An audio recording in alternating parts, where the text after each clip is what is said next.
Okay, 5 and 6.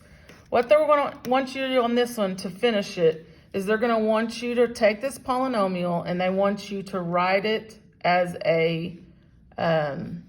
it's with its factors written out. They want it factored out, okay? But right now, it's kind of questionable that it can be factored. So, or it's, it's difficult. So what we want to do is and they give us one of the zeros. So remember, think about to yourself, what does that mean when I know a zero? Well, you know a solution. You know one of its solutions. You know one of its factors is x plus 1. Because if they give us that -1 is a zero, remember, if it's a zero, that means it's already solved. If it's written as a factor, it's written as a binomial. So this is a factor, that is a zero. They're the same, they're the same, they go with the same polynomial, it's just a different way to show them, okay? So they want you to write this as break it into its factors. So we know one of them. Now how do we get the other ones from this polynomial? Well, we're gonna use our good old friend synthetic division.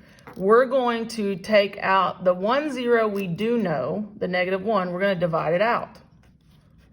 And then what that's going to do is that's going to make our polynomial smaller, and hopefully we're able to work with it. So this one's going to be 1. That term is going to be -3, and we don't have any missing terms. So you just write all your numbers down. So now you do your synthetic division. So you bring down your 1. -1 times 1, -1. Add or subtract, so that'll be -4. -1 times -4, 4. Add or subtract, so that'll be -3.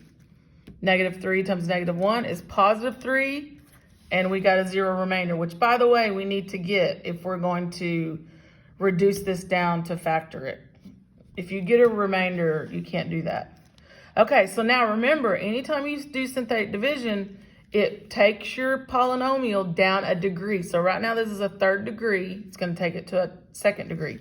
So the polynomial now is 1x squared, or just x squared, minus 4x minus 3 equals 0. Okay? Or actually, let's just leave it like that right now. Okay, so remember what we want to do is, we already know one factor is x plus 1. We need to break this into its other factors.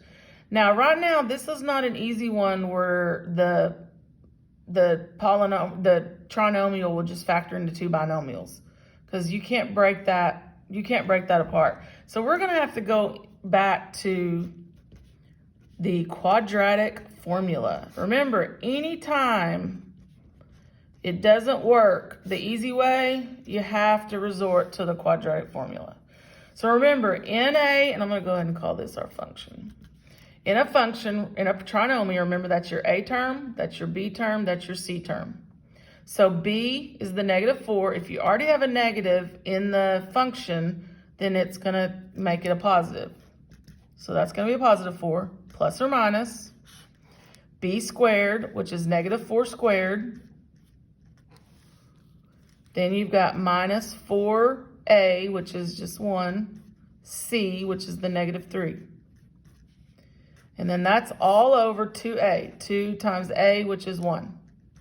Now, what you can do is you can put this all in your calculator underneath there, and you should get you should get 28 underneath there if you put it all in.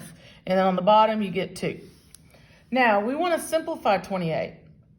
We don't want to make it a decimal. We want this simplified. So I'm going to go to the side here, and we're going to think about what is 2 factors that go into 28, one of them being a perfect square. Well, what about 4 times 7? And then 4 is a perfect square, so you can bring it out. 7's left in. So now you've got 4 plus or minus 2 radical 7 all over 2. Now you can reduce, because think of this as 2 separate fractions, 4 over 2, 2 over 2. Well, 4 over 2 is going to reduce to 2. 2 over 2 is gonna, those just cancel, equal 1. So this is gonna end up being 4, not 4, sorry, it reduced. It's gonna end up being 2, come on, plus or minus, the 2's canceled, so radical 7. Now remember, we need this answer written as a function written out in its factors, okay? Well, we're ready to go because we've got this solved. So remember, the first factor is x plus 1. So we knew that one. That's your first factor. So your next two factors, remember this represents two answers. One is 2 plus radical 7 and one is 2 minus radical 7.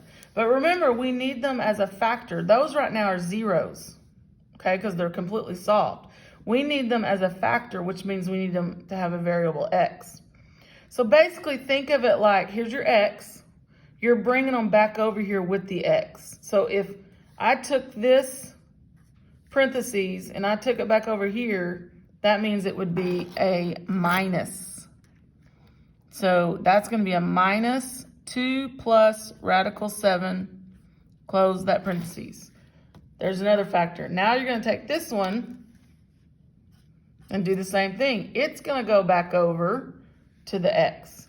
So it's going to be a minus as well. So x minus, but then this stays the same. 2 minus radical 7, close parentheses. So there's your three factors. X plus 1, which we already knew.